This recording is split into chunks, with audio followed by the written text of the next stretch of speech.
ទឹកទី2ចុងដៃពូទឹកពីបានកាន់ទត់សមកវិញពីយ៉ងអាស្វីយ៉ងអាស្វីឆក់ឆ្វេងឬក៏ទត់សពីបានកាន់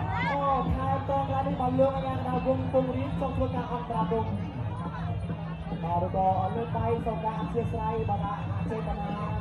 បាទឥឡូវមកកាន់កបោចូលហើយដាក់សម្ពាធទៅលើដៃគូហើយយ៉ងអាស្វីសងដៃឆ្វេងមកកាន់ដល់ចូលពីមកកាន់ដល់ចូលរួមបន្ទាត់ចូលពេញចាំទី1ទី3ទី4ឬក៏ដរិចស្រាលពីយ៉ងអាស្វីមកកាន់ខោឆ្វេងមួយឆ្វេងឆ្វេងចូលពុតទឹកពីមកចូលពុតទឹកពីមកកាន់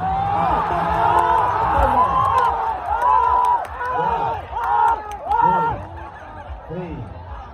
4, 5, 6, 7, 8 បន្តការប្រកួត